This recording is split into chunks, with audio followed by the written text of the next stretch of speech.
when my head hits the pillow, I put a smile on my face and I think, man, there's a gift out of Seth's death that most parents that lose a child never get. So I'm lucky in many regards. And one of them is I have this awesome granddaughter in my life. And I'm so happy I didn't pull that trigger.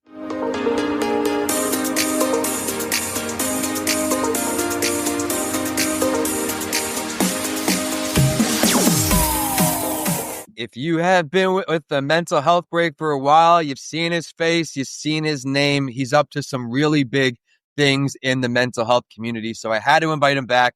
The one and only Jeff. Great to see you. Welcome back to a mental health break. It is an absolute pleasure to see your face. I know you and I go back a few years. Had you on my podcast. I had a chance to be on yours when you were kind of starting your thing out. And it's great to see a fellow advocate in this space, flourish and do well, and to believe in that dream that you have to become a well-respected podcast host, which is what you have become. Well, thank you for the kind words. And I can say equally great things about Jeff. He is someone who will share his story. He had a bit of adversity in his own life with a family member. And then that's all inspired him to not only put out a mental health book, but he's got Brightn, which is storming across America. It will be storming across international waters, making a difference. But before we can get to all of that, I do have to welcome everyone here. It's time for a mental health break, the time each week where we take care of our mental health.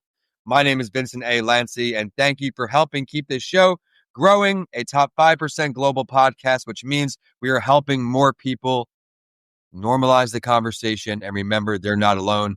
Jeff's going to remind you that the power of resilience and building something from nothing to create this legacy is so impactful. I'm proud of him. Jeff, please share your mental health journey from wherever you feel comfortable.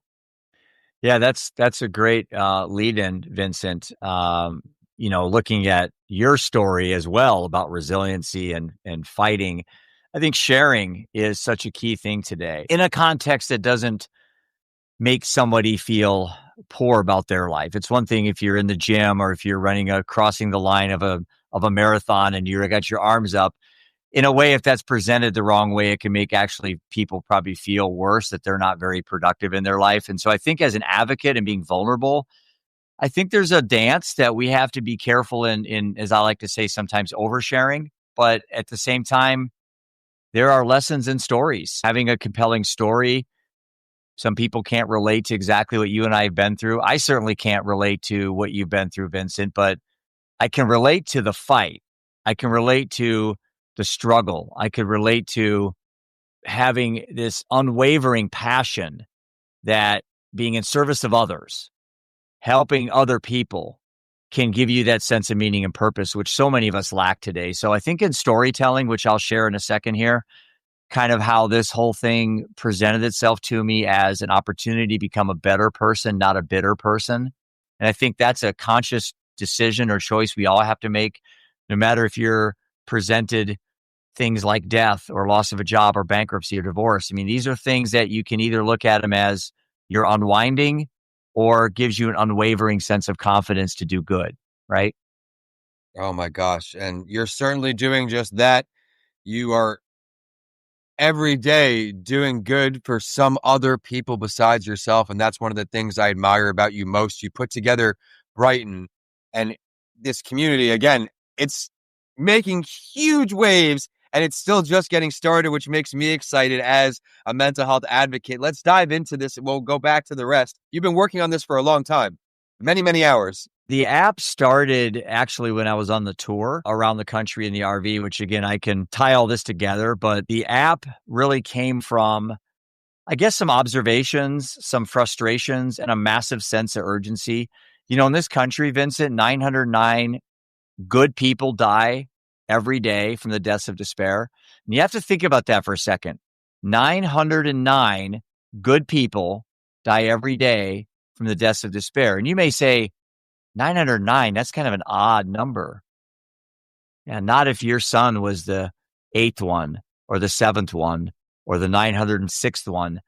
Every single life matters. And when we round them down and round them up, in my case, I think in a way we're doing a disservice to each individual number in that statistic. So when I say 909, That's what I mean. 909 good humans, not alcoholics, not addicts, not depressed people, not these are good people that for some were circumstances outside of their control, some were completely in their control, and some were a combination of both. It doesn't matter.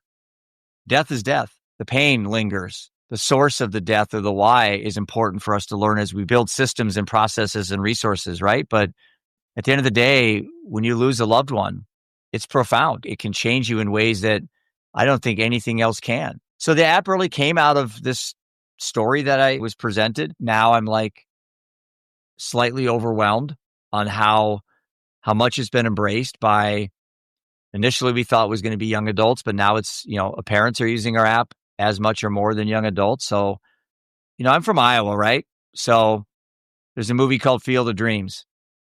And in Field of Dreams is a great quote. I think it's like, build it and they will come. And that was the idea behind building that ball diamond in the middle of the cornfield. You just build it and they'll come. Well, that's kind of what my mindset was with the app. You just get it built. The demand's out there. What has been built seems not to be working very well. So we don't need more mousetraps. We just need better mousetraps, right? So that was the idea behind the app, and finding it and finding different markets and keep scaling because there's just too many people struggling today for no reason. I shouldn't say for no reason, but for reasons that are preventable.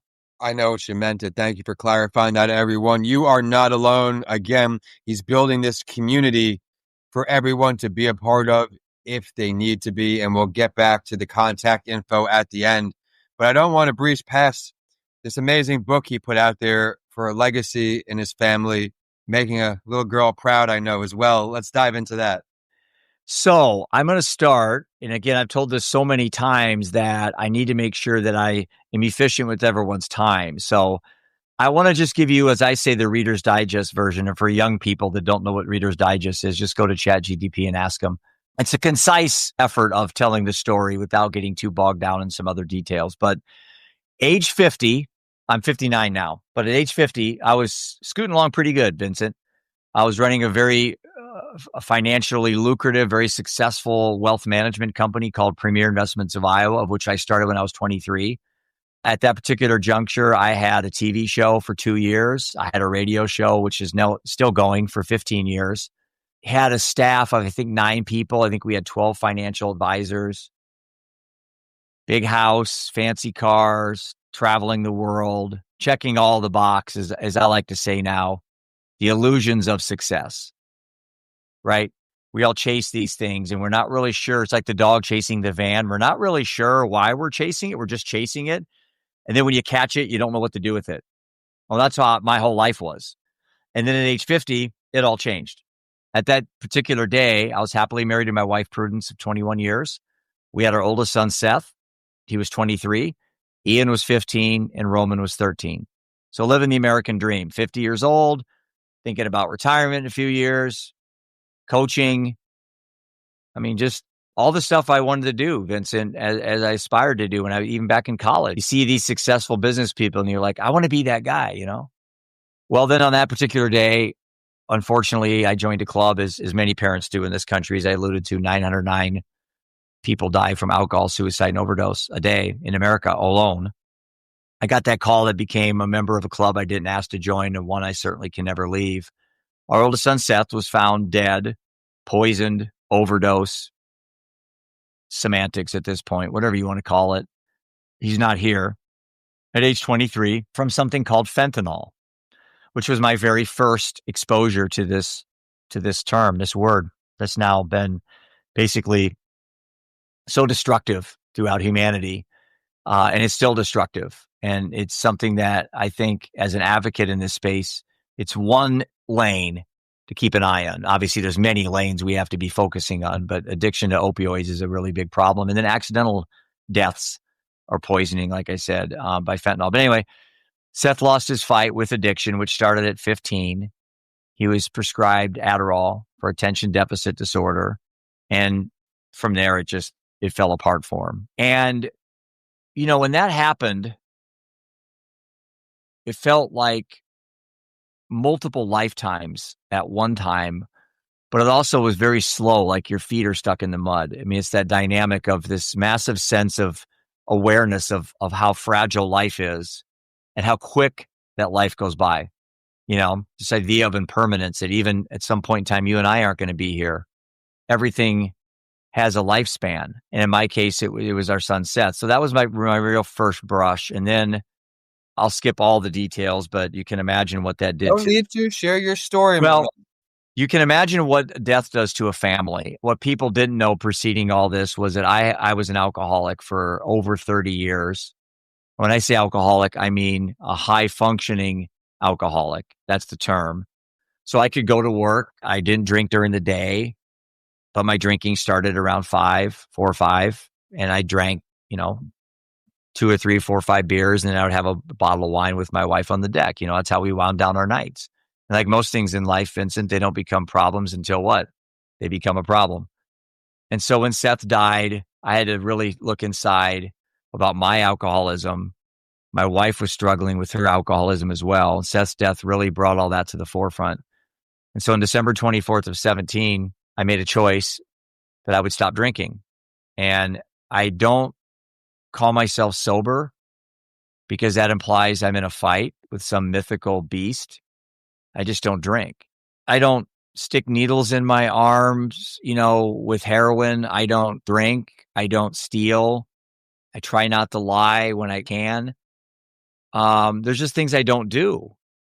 So I don't call myself an alcoholic, again, because I don't drink.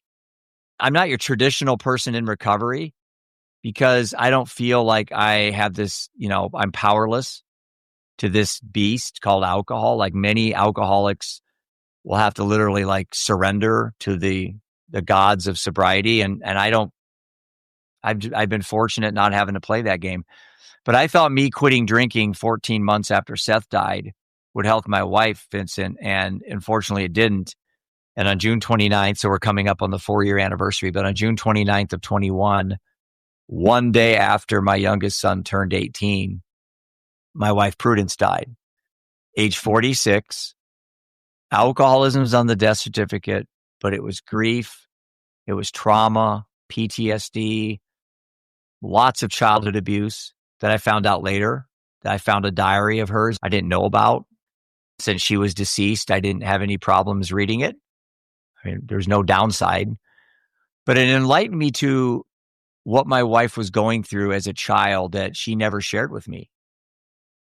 That really made me understand there's more to everybody's story. I mean, even your brother, even your mom and dad, even your sister and your best friend, even you, Vincent, there's more to your story than people know. We all have a personal life, not skeletons, not demons, but we all have personal things. Some we had no control over. In my case, with my wife, there were some things that happened in her childhood that she didn't have any control over. And so my heart goes out to her because Seth's death was that straw that broke the camel's back, right? That's what her death was. And so, in 5-year span of my life from 50 to 55, when a lot of, quote, successful people are adding up their chips and thinking about which property they're going to buy and which courses they're going to golf, and I'm burying my family. And that Christmas, I sat in my closet. I used to be kind of ashamed to share this story. Now I'm actually proud of it. I sat in my closet, opened up my safe that Christmas weekend because my 2 other boys were out, got my Beretta out and put it to my head and sat there for Friday, Saturday, and Sunday. And I had broken my phone and my computer so no one could get in touch with me. And I was the most lonely human being on the planet that's maybe ever lived. And that's the story I was telling myself. Obviously, that's not true. But that's the pity party I was having. And fortunately, I didn't pull the trigger. I'm proud of myself to get that close to seeing the abyss and having the courage to respect it. And to say I have not had suicidal ideation thoughts since then would be a lie. I think for me, it's something I'll just respect and not fear.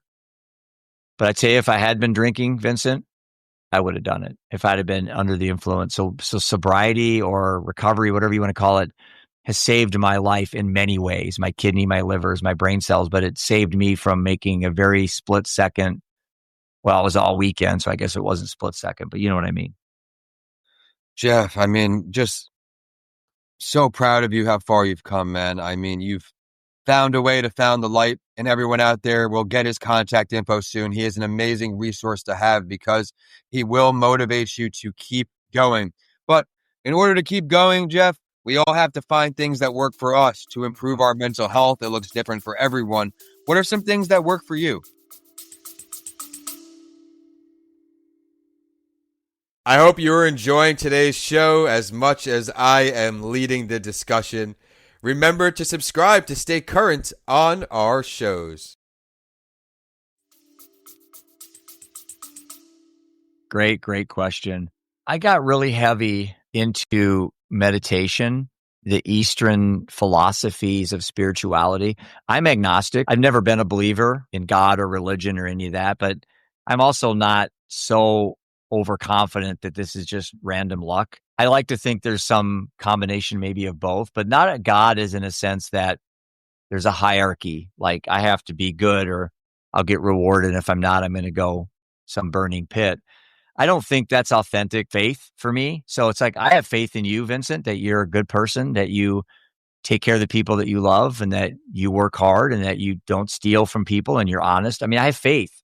So for me, as an agnostic person, this whole journey, my spiritual journey has been at times overwhelming sensory wise. Meditation's been a huge part of my life, reading obsessively. And I have attention deficit, which is, and I'm sure you do too. I think we've talked about this. It's a beautiful thing. And we don't tell kids that anymore. We tell them it's a curse and here's a pill and you'll be a werewolf and eat your friends if you don't take this. And it's BS. It's ridiculous. I understand there's a spectrum.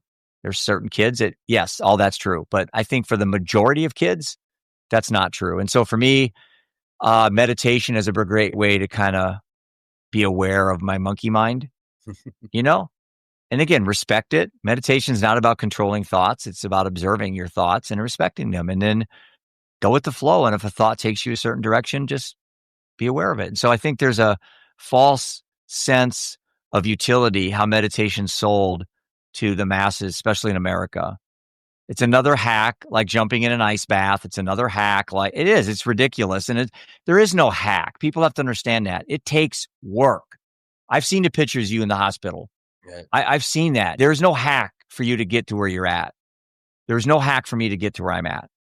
And for people that are on TikTok scrolling and all they see are these hacks, a waste of time.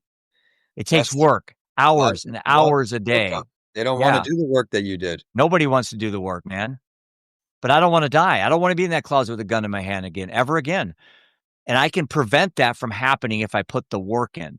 So when I run 8 miles on my elliptical, think I'm having fun?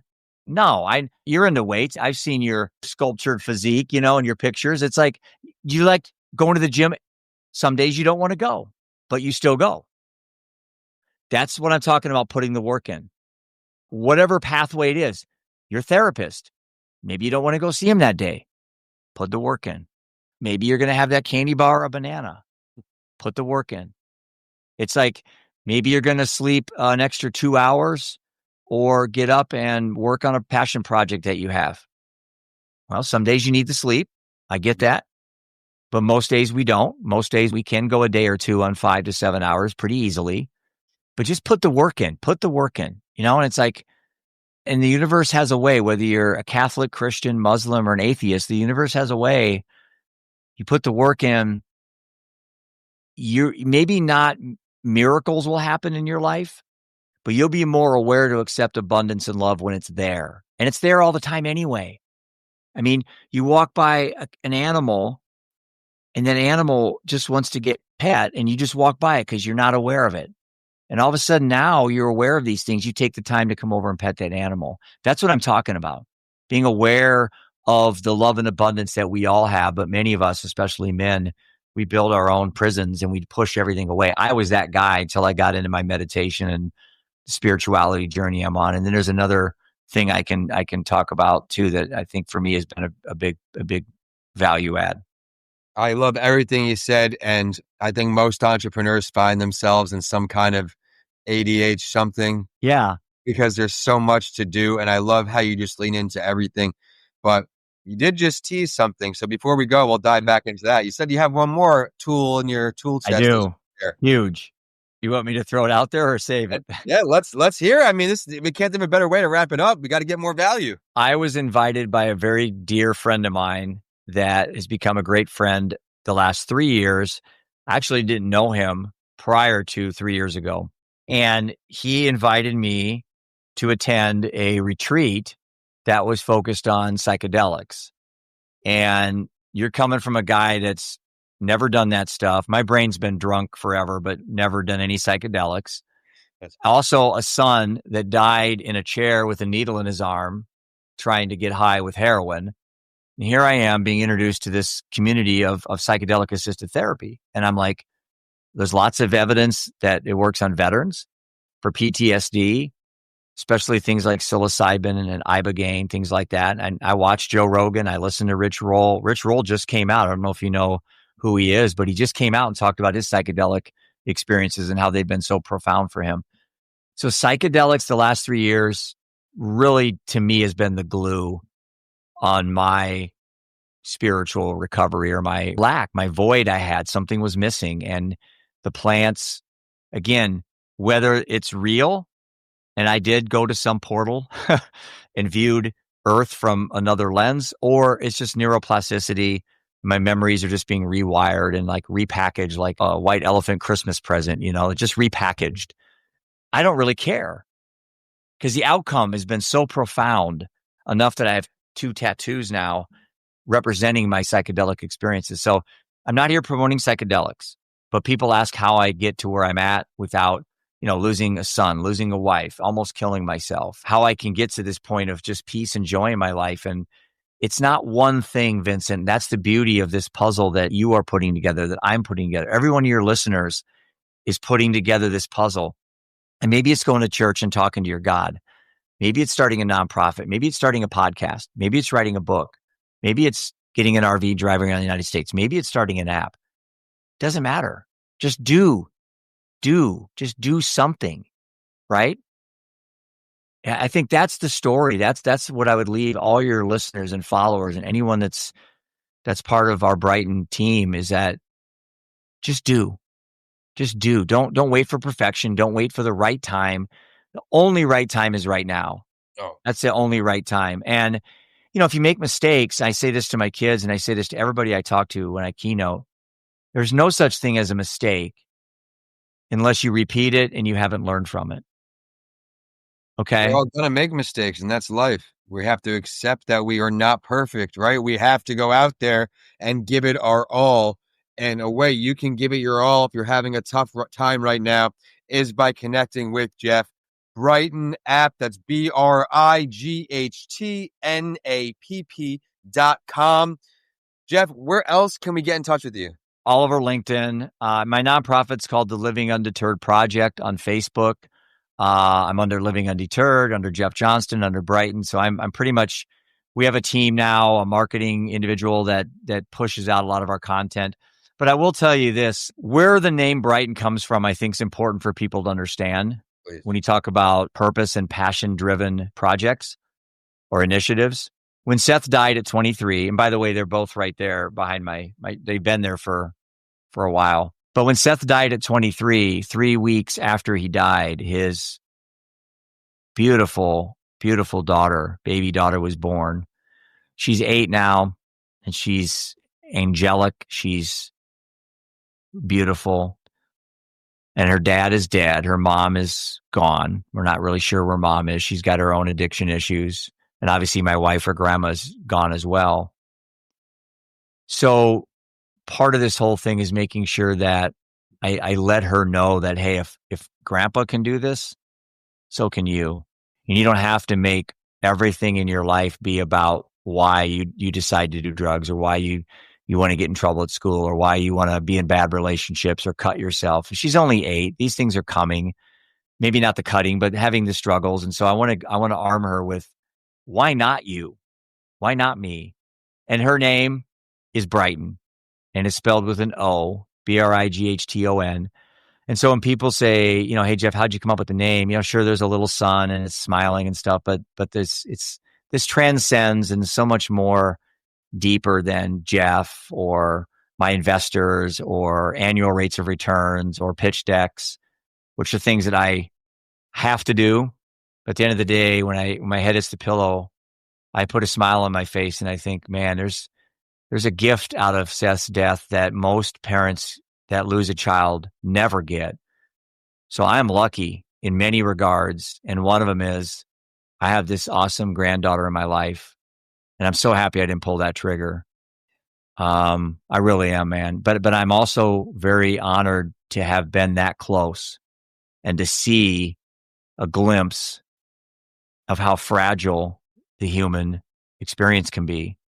And not doing it gives me a tremendous amount of courage that I can survive. I've survived 100% of the worst moments in my life, and so have you, and so have all your followers. What makes you think you can't survive the next? Yeah, I mean, that's such a beautiful words to end this. And I'm so glad that you're creating this legacy for Brightn. And by the time she's old enough, this thing will be, something real, so good for you. Thank you for keeping her so close and letting her know that she is loved no matter what, who's here. She has you. So I think that's a beautiful message to share for everyone. You never know how much someone else means to you. So please be that role model in your life. And Jeff, thank you so much once again for coming back to a mental health break. We'll make sure we get his other links in the description when he goes live. And again, that's brightenapp.com. Oh, I got a little, I hope everything's okay there. thought you just timed that for the end of your show to have sirens and fireworks go off. Yeah, right. I live near a hospital here. Brightenapp.com. And Jeff is also on LinkedIn. I'm taking away the banners here so you can see how to spell his name. Jeffrey, Johnston. Reach out to him. He's in Iowa. He's on LinkedIn. He's a great resource to have. And my name is Vincent A. Lansey. Thank you for keeping a mental health break a top 5% show. Please subscribe to stay current with our mental health champions. And with that, we're signing off across the country today. Jeff, thanks for the return. Thanks, brother. Appreciate the opportunity.